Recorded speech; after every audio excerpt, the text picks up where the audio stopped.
Welcome to Kanski lecture series, Cornea part 13. So, in this part, we are going to study about the peripheral corneal ulcerations and thinning.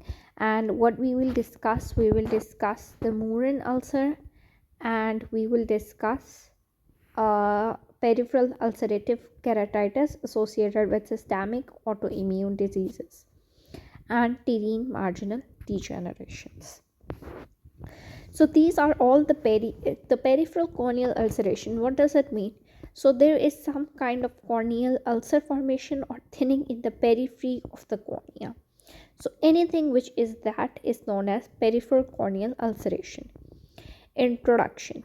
Peripheral corneal ulceration or thinning is known as a peripheral ulcerative keratitis when inflammatory refers to a uh, presentation characterized by thinning and or ulceration preferentially affecting the peripheral rather than the central cornea and spreading around the margin.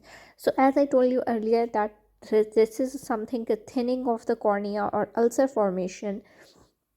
Ulcer is basically when there is a loss of epithelium and the underlying stroma as well, and when it affects the periphery rather than centrally, it is called as peripheral ulcerative keratitis known as PUC. It should be noted that any cause of corneal ulceration can affect the periphery. So, what are these marginal keratitis? This is discussed above. So, we have discussed about the marginal keratitis already, which is basically an immune mediated process associated with blepharitis, and it is an exotoxin, a staphylococcus exotoxin effect because of it. Another is Moran ulcer, terine marginal degeneration, Dellen, associated other systemic autoimmune disease, and others. So, what are these? 1, 2, 3, 4, 5, 6. So, marginal keratitis we have discussed is above. Moran ulcer we will discuss is below. Terine marginal degeneration we will also discuss it below. Dellen. What is a Dellen? Basically, the Dellen is a kind of nodule that is present around the limbus. What happened is that this nodule does not allow the adjacent cornea to be lubricated by the tear film. If it is not lubricated, it becomes dry and it causes the thinning and ulceration of that area. So that is called the Dellen formation. So localized corneal disturbance associated with drying of a focal area, usually associated with an adjacent elevated lesion, for example, pinguicula or large subconjunctival hemorrhage, that impairs physiological lubrication. Generally, mild thaw can occasionally be severe, including desmatocele formation or corneal perforations. Figure 7.30a. So you can see here that there is a Dellen formation here, and adjacent it, there is a nodule here, and there is a Dellen formation here. Dellen is basically any localized thinning or ulceration that is associated with a nodule because of the corneal disturbances. So marginal ulcerative, peripheral ulcerative thinning keratitis can also be occur with associated systemic autoimmune disease. Others are ocular rosacea. We have discussed it. Furrows degeneration, mild peripheral thinning in the elderly, usually benign pellucid marginal degeneration. So furrow degeneration 7.30b, extensive furrow degeneration. So you can see a lot of furrow degeneration here. So let's discuss about the Moran ulcer. Moran ulcer is a rare autoimmune disease characterized by a progressive circumferential peripheral stromal ulceration with a later central spread. There are two forms. The first affect mainly the older patient, often only one eye, and usually respond well to medical therapy. The second is more aggressive and likely to need systemic immunosuppressive, carries a poor prognosis, may be bilateral, associated with severe pain, and tends to occur in younger patients, including the widespread report in men from the Indian subcontinent. So let me tell you, Basically, Moran ulcer is an autoimmune disease, and there is, in this case, there is a peripheral ulcer, peripheral corneal thinning or ulceration, which is usually idiopathic. So there are two types of it. So let's divide it into the two parts. The one is less severe, and the one is more severe. The one is occur in older. This the more severe one occur in the young. The older one affect only one eye, and the young is with the bilateral, have a bilateral. Other is that in the case of less severe form, it respond well to medications, topical medication, and whereas in the more severe forms, systemic immunosuppressive are usually necessary. In at least some cases, there is a precipitating corneal insult such as surgery or infection. Associated systemic disease or autoimmune disease and corneal infection should always be ruled out. As I told you, basically it is an idiopathic condition, autoimmune condition. Diagnosis is pain is prominent and may be severe. There is a photophobia and blurred vision. So pain is very important. If the patient is complaining of pain with the severe ulcerative thinning, you must always think of the Moran ulcer if other systemic conditions are ruled out. So what are the signs? Peripheral ulceration involving the superficial one-third of the stroma with variable epithelial wall. Severe distinct foci may be present and subsequently coalesces. So what happens is basically in the periphery of the cornea, there is a corneal ulceration, and there can be multiple ulceration, and which later on join to form a big ulcer. An undermined or infiltrated leading edge is characteristic. So what happened is because of the ulcer, there will be always infiltrate around it. There will be a lot of whitish opacification with the ulcer, and this will showing it will show that ulcer is leading on that side. Limbitis may be present but not scleritis, which aids in distinguishing from the systemic disease associated with PUK. So remember that not scleritis is associated with this Moran ulcer. Progressive circumferential and central stromal thinning laterally is the progresses circumferentially and also centrally. Vascularization involving the bed of the ulcer up to its leading edge but not beyond. Healing stage is characterized by thinning, vascularization, and scarring. So, whenever there is a healing stage, there is a thinning, vascularization, and scarring. Iritis is not uncommon, it can occur, iritis. So, let's see figure 7.31. So, figure 7.31 shows us a Moran ulcer. So, you can see this is a Moran, there is ulceration, and you can see here a whitish infiltrate that is showing that it's leading edge. B is showing an undermined and infiltrated central edge. So you can see that in this case you can see that there is a infiltration and whitening at this edge. So it is showing an advanced disease, and C is showing the heal stage when there is a thinning, vascularization, and scarring of the cornea. Now, what are the complications? Complications include severe astigmatism, perforation following minor trauma. Spontaneous perforation is very rare. So, let always remember that it's very important point that with Moran ulcer, spontaneous perforation is rare.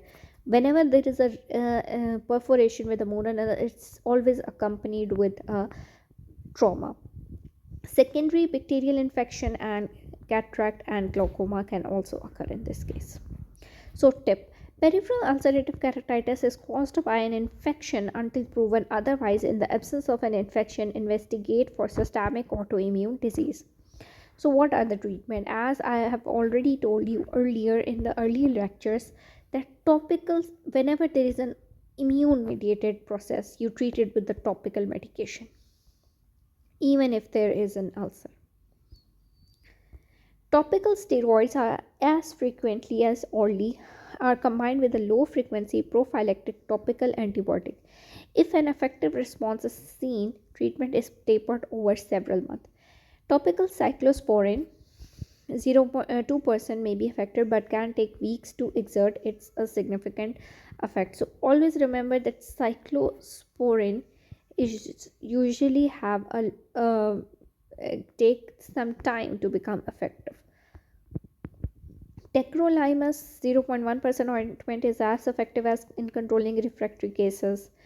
Adjunctive topical therapy include artificial tears and collagenase inhibitors such as acetylcysteine 10 to 20%. So conjunctival resection. So let me tell you about this treatment first. Basically, the conjunctival resection. It has been assumed that basically this is an area of ulceration. So the adjacent conjunctiva usually have that immune mediated things that causes the ulceration of that cornea.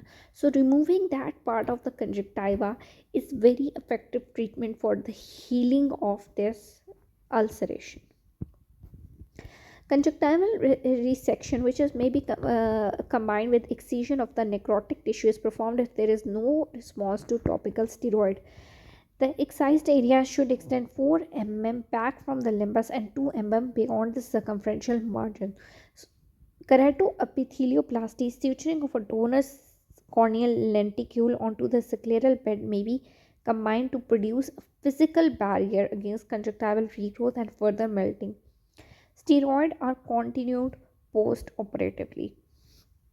So what happened is, because you have to resect how many conjunctiva, 4 mm. Basically, for example, this is an ulcer, so you have to resect almost 4 mm from this side and 2 mm beyond these edges, beyond the edges of the ulcer. And what you do is you suture a donor corneal lenticule on scleral bed so that conjunctiva does not regrow. Systemic immunosuppression may be needed, including steroid, for a rapid effect, and should be instituted early for bilateral disease or if the involvement is advanced at first examination. Biological blockers may show some promise. Systemic collagenase inhibitors such as doxycycline may be beneficial. Lamellar keratectomy involving dissection of the residual central island in advanced disease may remove the stimulus for further inflammation. So you can also do keratectomy to remove so that if there is an immune mediated things that is present in the cornea, so they are removed. Perforation management is as discussed earlier in this chapter. Perforation, visual rehabilitation, keratoplasty with immunosuppressive cover may be considered when the inflammation has settled. So it is visual rehabilitation is only for the advanced disease when the cornea is healed. Now, peripheral ulcerative keratitis associated with systemic autoimmune diseases. So, if a patient is having a systemic autoimmune disease such as like rheumatoid arthritis, SLE, it can be associated with PUK, peripheral ulcerative keratitis. PUK may precede or follow the onset of the systemic feature. Severe peripheral corneal infiltration, ulceration, or thinning unexplained by evident ocular disease should prompt investigation for the potentially life-threatening systemic collagen vascular disorder.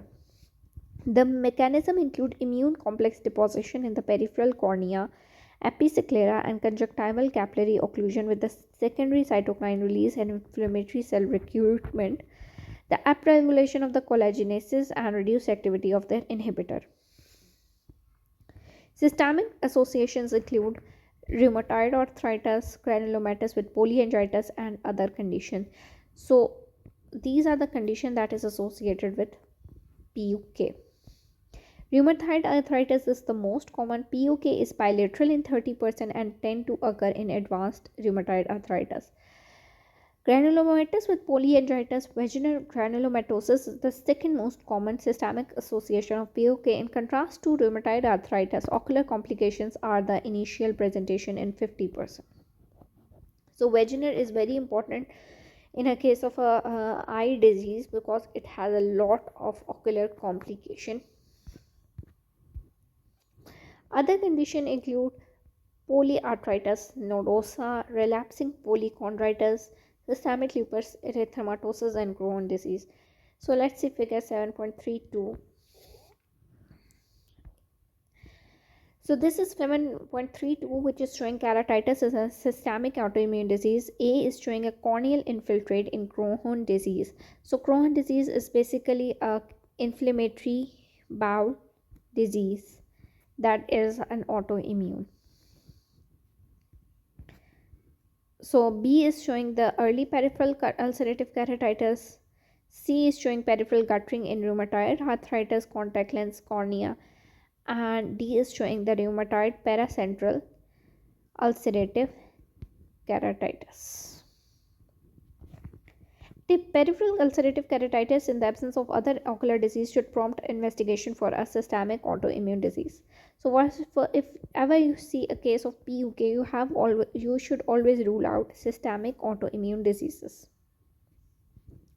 So what are the clinical features of the peripheral ulcerative keratitis?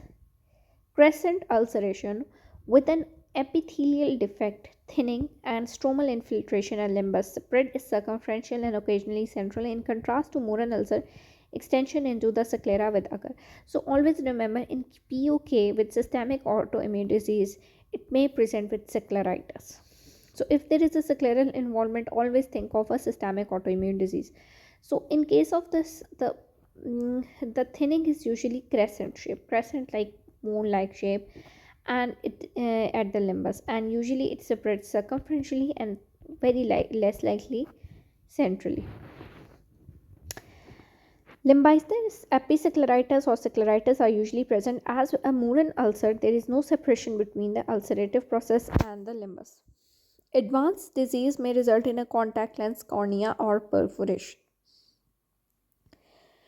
So if the disease is advanced, then there is a circumferential corneal thinning, which gives us an appearance of a contact lens cornea.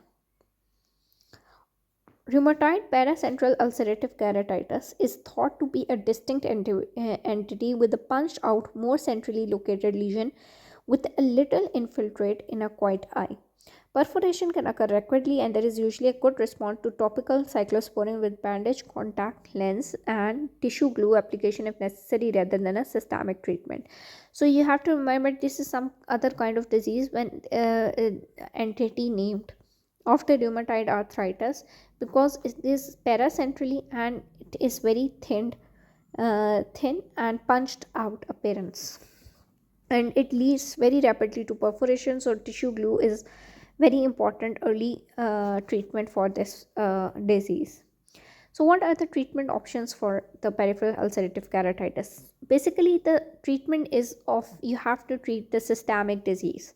So for the systemic disease illness, you have to give the systemic steroids. Treatment is principally with systemic immunosuppression in collaboration with rheumatologists. Systemic steroids, sometimes via pulsed intravenous administrations, are used to control acute disease with immunosuppressive therapy and biological blockers for the longer term management. Topical lubricants, preservative free, topical antibiotic as prophylaxis if an epithelial defect is present. Oral tetracycline, for example, doxycycline 100 mg once or twice daily for its anticollagenase effect. Topical steroid may worsen thinning, so are generally avoided. Relapsing polychondritis may be an exception. Surgical management is generally as for Moran ulcer, including conjunctival excision if medical treatment is ineffective. So these are basically the treatment is, you have to treat it like if like what the cause of the disease is. Like if there is a systemic disease, you have to treat the systemic condition first. If there is a topical disease, you have to treat the topical, give the topical treatment. And for any kind of thinning, we give tetracycline for its anticollagenase effect. Next is the terine marginal degeneration. So basically, it is a type of a degeneration that is not very serious condition, and it usually occur with age, related. With the age, it progresses. Basically, it's a kind of a benign condition, but it do induce a lot of astigmatism. Terine disease is an uncommon idiopathic thinning of the peripheral cornea occurring in young adults to elderly patients. Although usually characterized as degeneration, some cases are associated with episodic episcleritis or scleritis. About 70% of the patients are male, and the condition is usually bilateral but may be asymmetrical. So you have to remember the patients are male, the condition is bilateral but asymmetrical. Diagnosis: the condition is commonly asymptomatic, but gradual visual deterioration occur due to astigmatism because the shape of the cornea is changes. When it changes, it causes the astigmatism. A few patients experience episodic pain and inflammation. So, what are the signs? Fine yellow-white refractile stromal opacity is frequently associated with mild superficial vascularization, usually starts superiorly, spreads circumferentially, and are separated from the limbus by a clear zone. There is no epithelial defect. On cursory examination, the condition may resemble arcus senilis. So basically, this is a stromal opacities that will start superiorly and then will progress circumferentially, and you have to remember that there will be a clear area of the uh, with the limbus and the cornea, and when it's spread circumferentially, it gives like a shape of a gutter, like something is getting very deep and then coming back, and there is no epithelial defect. Slowly progressive circumferential thinning results in peripheral gutter, the outer slope of which shelves gradually while the central part rises sharply. So, like this is a gutter, sharp. So the peripheral, the outer slope shelves gradually, and the central part rises sharply. A band of lipid is commonly present at the central edge. Perforation is rare but may be spontaneous or following the blunt trauma. Pseudotrigia sometimes develop. So we will see figure 7.33 for that. So this is a case of a terine marginal degeneration. A is circumferential thinning with peripheral guttering. So you can see that there is a circumferential thinning and there is a guttering periphery. B is showing thinning, vascularization, and lipid band at the central edge. So you can see the lipid deposition here. Pseudotrigia is basically when the conjunctiva grow on the thinned out surface, or when there is a corneal disturbance and the conjunctiva grow on that is a pseudotrigia. D is gutter excision with a lamellar graft repair. So the gutter is excised and the lamella graft is placed on the cornea. Treatment is safety spectacle. For example, polycarbonative thinning is significant. Contact lenses for astigmatism, scleral or soft lenses with rigid gas permeable piggybacking. Surgery, crescenteric or annular excision of the gutter with lamellar or foot thickness transplantation give reasonable result and may arrest progression. So these are the treatment options for the terine marginal degeneration. Thank you very much. We will discuss neurotrophic keratopathy in the next series. Thank you.